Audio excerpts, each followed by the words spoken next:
Enregistrement et souhaiter la bienvenue et remercier Isabelle et Catherine pour cette première présentation de cette session-ci. Merci d'avoir accepté qu'on enregistre cette présentation pour la diffuser ensuite en vidéo.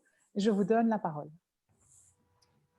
Donc, bonjour, merci beaucoup de cette invitation, de nous avoir fait une place dans votre belle programmation. Donc, la présentation s'intitule « Défis pédagogiques et stratégies d'adaptation pour favoriser la persévérance et la réussite des étudiants autochtones ». Mais je dois d'emblée vous annoncer que la pandémie du COVID-19 a fait en sorte qu'on n'est pas rendu au point où on pensait être rendu au moment de vous présenter ce projet-là. Donc, on est plus vers le début plutôt que d'être vers le milieu. Donc, on s'excuse parce que le titre de la présentation n'est plus complètement adapté à son contenu, mais vous allez voir qu'on a quand même quelques données intéressantes, quelques informations intéressantes. Donc, on va d'abord vous présenter le projet, la situation des étudiants autochtones à l'université qui sont au fondement de notre projet. On va vous présenter un projet de propédeutique qui est en développement. On va le situer dans un contexte. On va vous présenter aussi la planification du projet, une ébauche de revue de littérature, une partie de recension des ressources qui existent et les prochaines étapes qu'on s'apprête à entamer. Donc, on parle beaucoup encore de choc des cultures quand on parle des étudiants autochtones à l'université. Il y a beaucoup de recherches qui ont abordé les difficultés auxquelles les étudiants autochtones doivent faire face. Ici, on a listé quelques auteurs, mais nous, on se demande qu'est-ce qui provoque ces chocs-là. Puis on a fait un peu de recherche pour aller voir qu'est-ce qui avait été fait dans les dernières années. Donc, il y a eu beaucoup de recherches qui ont été faites pour favoriser les conditions d'admission des étudiants autochtones dans les différents programmes universitaires. Ça prend souvent la forme de places réservées. Donc, on réserve des places dans certains programmes pour des étudiants, malgré le fait qu'il n'y ait peut-être pas la moyenne exigée pour une entrée dans de tels programmes. C'est le cas, entre autres, dans des programmes de médecine ou de génie. On a des recherches qui ont été faites justement sur les pratiques exemplaires de recrutement d'étudiants autochtones. Puis on a eu des recherches aussi, on a mis en place des mesures d'autodéclaration des étudiants qui font en sorte que les étudiants peuvent se déclarer comme ayant un parcours particulier qui ne correspond peut-être pas au parcours habituel. Un des problèmes avec ça, c'est qu'il y a beaucoup d'étudiants qui ne s'autodéclarent pas.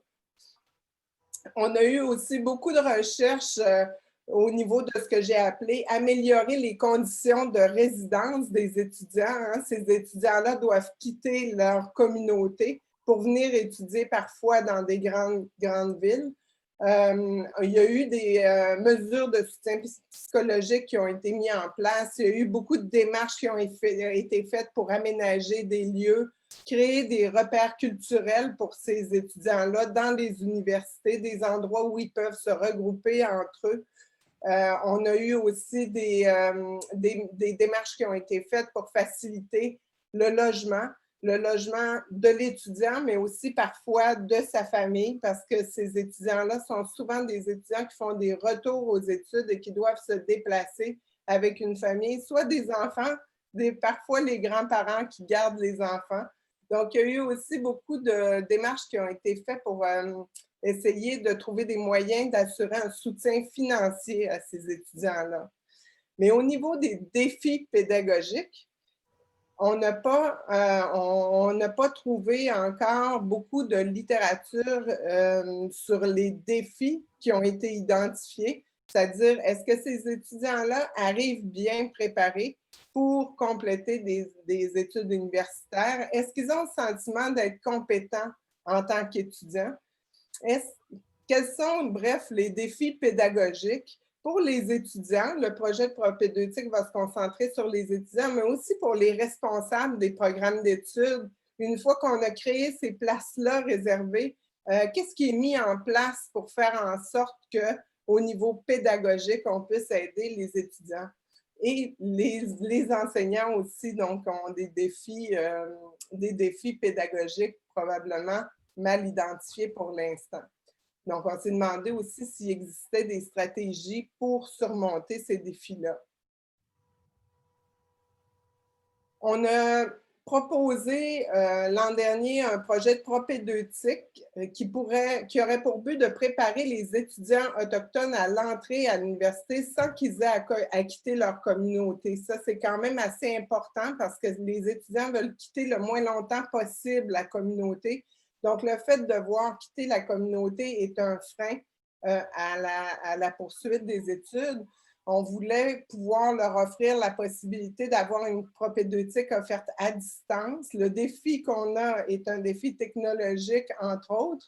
Il y a beaucoup de communautés où l'accès à Internet n'est pas fiable, donc ça nous prend une formation à distance qui est disponible sans dépendre de l'accès à Internet. Je n'entrerai pas dans les détails technologiques, mais on a une technologie qui nous permet de le faire, qui a été testée au Burkina Faso, étrangement. On est allé la tester à l'étranger avant de la mettre en place chez nous. Mais on espère que ça va fonctionner aussi bien dans les communautés autochtones que ça a fonctionné dans le projet du Burkina Faso. Donc, c'est un projet où on regroupe les forces de 3 établissements du réseau des universités du Québec. Donc, on a l'ATLUC qui est reconnu pour ses forces en formation à distance, en design pédagogique, mais on s'est associé aussi à des collaborateurs étroits dans le projet qui sont l'UQAC, l'Université du Québec à Chicoutimi, et l'UQAT, l'Université du Québec en Abitibi-Témiscamingue, qui sont 2 universités habituées à accompagner des étudiants autochtones. Donc, ces 2 universités-là et les collaborateurs qui y sont associés nous informent sur les caractéristiques, nous donnent accès à une clientèle qui va nous permettre de tester la propédeutique qu'on développe, non seulement de la tester, mais de la développer en les consultant. Vous allez le voir tout à l'heure.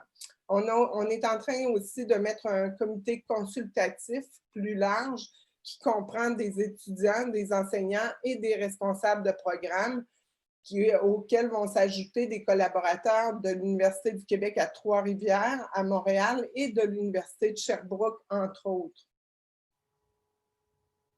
Donc, la structure de la propédeutique va être la suivante, c'est qu'on va développer différents modules de 1 crédit chacun. Les thèmes vont être à déterminer au cours de la phase 1, à préciser au cours de la phase 1 où on va vraiment analyser les besoins en collaboration avec la clientèle. Je vous ai mis ici quelques exemples de thèmes de modules, puis ce sont des thèmes que j'ai revus dans les présentations précédentes. Donc, ça me conforte dans ma pensée que peut-être ce sont des thèmes qui vont être retenus. Donc, de leur apprendre à gérer le temps, à travailler en équipe, de clarifier les attentes et les responsabilités, tant des étudiants que des enseignants. Des fois, juste de clarifier ces attentes-là, ça permet de faire tomber quelques barrières. Il y a l'UQAT, nos collaborateurs qui ont un atelier sur l'efficience cognitive qui est offert pour l'instant en présence, qu'on va explorer, voir si ça vaut la peine d'adapter. Puis, on pourrait avoir un module aussi sur la motivation, comment maintenir sa motivation, qu'est-ce qui peut la favoriser. Donc, chaque établissement qui va utiliser la propédeutique va pouvoir l'utiliser comme il veut. Donc, les crédits vont pouvoir compter dans un parcours académique dans une institution, alors qu'ils vont pouvoir être utilisés comme une propédeutique classique dans une autre institution. La TELUC ne fait pas ça pour aller chercher des étudiants qui vont être dans leur institution. C'est vraiment pour favoriser l'accès de l'ensemble l'accès des étudiants autochtones à l'ensemble des institutions, des établissements d'enseignement. Donc, chacun va avoir une certaine flexibilité dans l'utilisation de la propédeutique.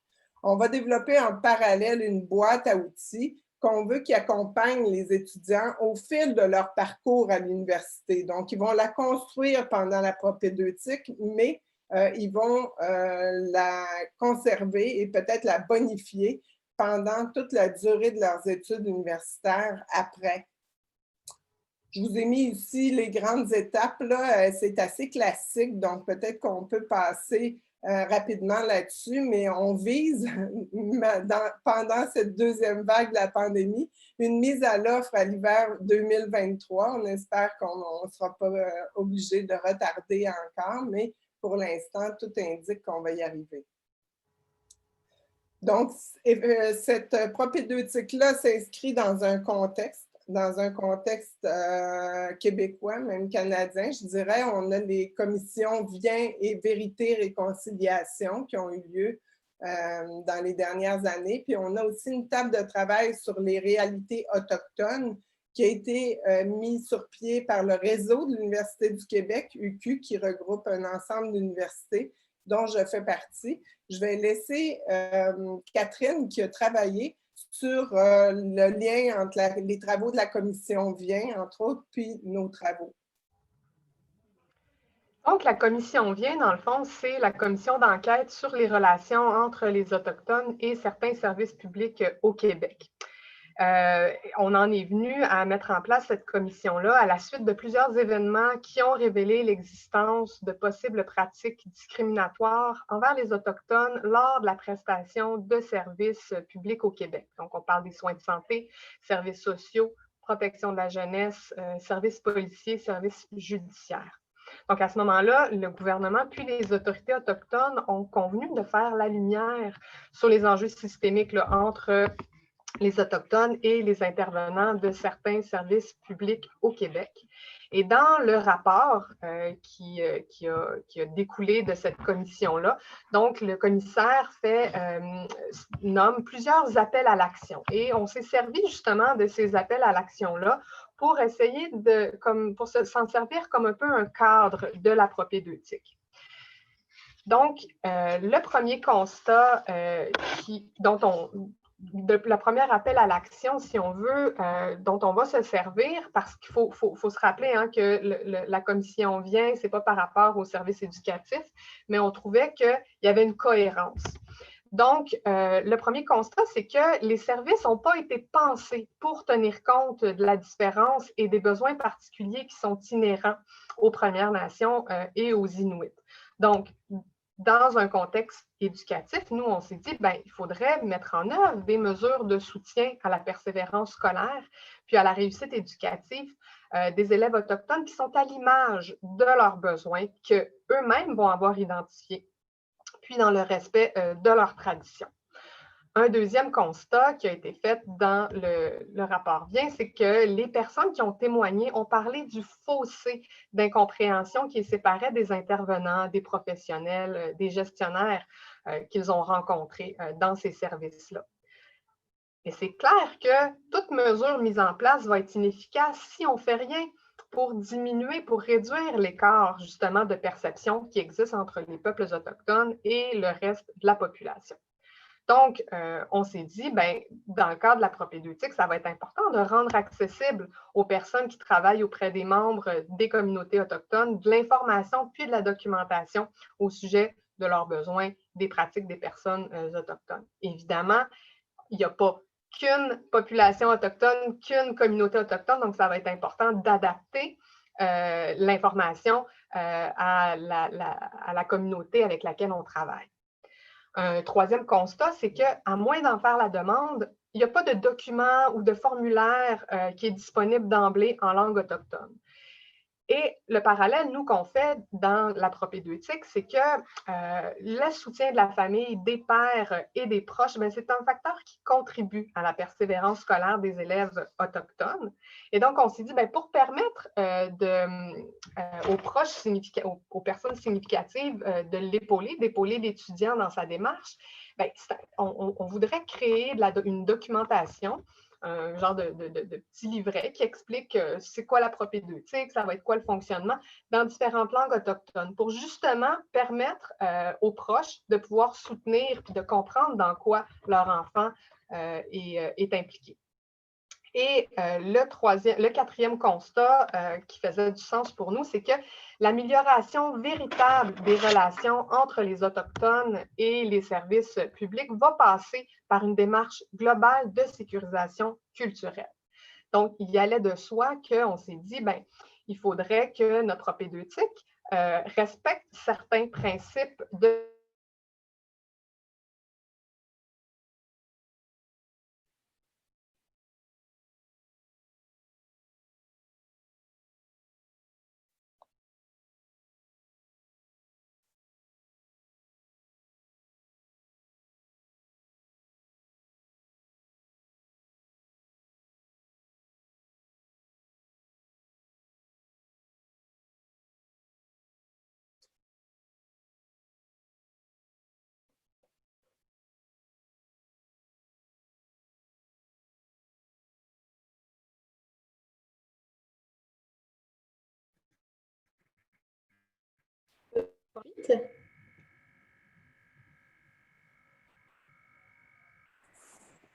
Je ne sais pas si vous continuez à entendre. Moi, Moi, j'ai entendu. Chez moi, Catherine n'est plus là. Vous non plus? Non, non, elle n'est plus là. C'est pour ça que je demandais à Isabelle si elle voulait prendre la suite. Je ne sais pas ce qui se passe avec Catherine. Okay, ça, on n'entendait plus rien. Je poursuis. Donc, les principes de sécurisation culturelle, en fait, c'est surtout pas une mesure d'adaptation de l'enseignement, de l'intervention, de l'accompagnement des étudiants autochtones. C'est plus un résultat, en fait, un sentiment de sécurité, puis un processus qui va nous amener à la sécurisation culturelle. Donc, ce qu'on a déduit ou ce qu'on a pris comme décision, c'est de consulter en continu les participants et les partenaires autochtones du projet. Le principe de sécurisation culturelle, c'est aussi le respect de l'identité culturelle de la personne par la coopération. Donc, on va encore là, écoutez, je pense que je vais sauter cette partie-là pour vous montrer la suite. Je voulais juste dire qu'il reste quelques minutes. Hein. Ouais, on ben, ne peut c'est pas pour couper la conversation tout de suite. Oui.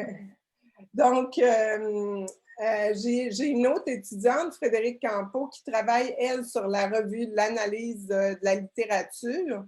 Donc, sa stratégie de recherche est en 3 étapes. Dans une première étape, elle voulait identifier le profil, les caractéristiques de la clientèle des étudiants autochtones. Ensuite, elle s'est intéressée aux facteurs qui sont liés à la persévérance et à la réussite des étudiants autochtones au niveau universitaire pour en venir à identifier les défis pédagogiques liés à la persévérance et la réussite des étudiants autochtones. Donc, elle a bon, c'est assez classique, là, 2 sous-recherches qui l'ont amené à identifier certains articles qu'elle est en train, je dois l'avouer, de décortiquer. Donc, on a ici, pour l'instant, 4 grandes catégories de facteurs qui sont identifiés, mais ces catégories-là sont appelées à évoluer au fil de l'analyse, puis au fur et à mesure qu'on va adopter ou non certains cadres. Donc, vous voyez qu'il y a des facteurs culturels, il y a des facteurs contextuels où elle regroupe les facteurs historiques qui amènent une certaine méfiance tant des familles que des étudiants. Des facteurs géographiques, on en a parlé, des étudiants qui se retrouvent en dehors de leur communauté. Des facteurs liés aux mesures mises en place dont j'ai parlé entre autres tout à l'heure. Les facteurs communautaires, eux, vont s'intéresser aux facteurs en lien avec la famille, le social, le personnel et la communauté. Donc, les facteurs académiques, eux, vont être liés plutôt aux questions pédagogiques et liées à l'encadrement. Donc, c'est le travail qu'on est en train de faire en ce moment. Je travaille avec Frédérique qui ne pouvait pas être ici aujourd'hui parce qu'elle travaille sur son mémoire.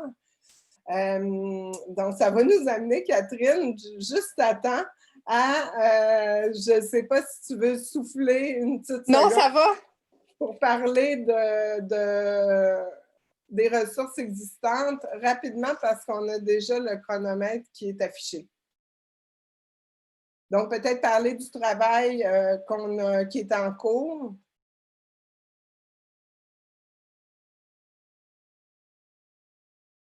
Bon, Catherine est encore gelée. Donc, je vais enchaîner. Je vais enchaîner. Je suis désolée pour Catherine. Donc, Catherine est en train de faire un énorme travail de recension des ressources pédagogiques qui existent dans l'ensemble des universités, pas seulement dans les universités qui se sont identifiées comme étant des partenaires qui vont collaborer à l'ensemble de la démarche, mais plusieurs autres universités qui ont accepté de partager le matériel puis de nous montrer ce qui existe. Donc, on a recensé plusieurs programmes et cours préparatoires aux études universitaires, des programmes et cours aussi en lien avec des pratiques ou des enjeux autochtones pour former aux réalités autochtones, puis aussi préparer les Autochtones aux réalités des universités qui ne sont pas toujours autochtones. Il y a de l'assistance aussi qui a été mise en place et des ateliers pédagogiques pour les accompagner. Mais toutes ces initiatives-là, pour l'instant, ont lieu en présence. Donc, il n'y en a pratiquement pas qui ont lieu à distance, qui permettent aux étudiants de demeurer sur leur communauté. C'est le but de notre projet. Donc, dans les étapes à venir, vous aurez compris qu'on est au cœur de l'analyse itérative des besoins. On est en train de terminer l'inventaire des ressources en place dans les établissements. On élabore aussi nos outils de collecte de données parce qu'on va valider ce qu'on va avoir identifié comme ressources. On va s'assurer que c'est bien un besoin senti par les étudiants actuels ou futurs autochtones. On va aussi travailler à former notre groupe consultatif, à recueillir les données, à analyser, mais à valider aussi nos analyses toujours auprès des clientèles. Tout ça dans le but de cibler les besoins, de prioriser, mais aussi d'identifier quel sera le profil de compétences de l'étudiant universitaire qu'on va vouloir viser dans cette propédeutique-là, sachant que ce profil-là va fort probablement évoluer même une fois les premiers modules de la propédeutique en ligne, parce qu'on veut se garder au fait des besoins du milieu, donc développer un outil qui va nous permettre d'être ouvert aux besoins qui s'identifient en cours de route. J'ai placé les étudiants autochtones dans une parenthèse ici parce que je me suis dit que ce qu'on va découvrir là va peut-être être utile pour les étudiants allochtones aussi. Donc, nos principaux défis, définitivement, en temps de pandémie, ça va être de rejoindre les différents acteurs qu'on sait déjà comme étant difficiles à rejoindre par la voie électronique habituelle, d'impliquer des étudiants autochtones qui sont peut-être dans des situations où ils ne peuvent pas communiquer avec nous électroniquement, de prioriser les besoins parce que je vais vous avouer que depuis qu'on a annoncé ce projet-là, il y a plusieurs universités qui entrent en communication avec moi qui se disent que la propédeutique répond vraiment à des besoins qui sont criants. Donc, on va avoir à prioriser. Puis, évidemment, on va avoir à faire appel à des compétences de collaboration interprofessionnelle, mais aussi interculturelle. En terminant, je vais vous dire qu'on a un autre projet sur la table qui va suivre celui-là, c'est de former le personnel des universités pour pouvoir bien accompagner adéquatement les étudiants, la clientèle des étudiants autochtones, donc de les former aux réalités autochtones. Mais aussi, la question qui est en suspens, est-ce que les étudiants allochtones pourraient bénéficier d'une formation qui leur permette de se familiariser justement avec les réalités de leurs collègues autochtones pour avoir une meilleure collaboration ou une meilleure cohabitation au fil des études universitaires? Donc, voici les questions. Je m'excuse, Catherine, j'ai été obligée de reprendre le relais, mais s'il y a des questions, je vais te les...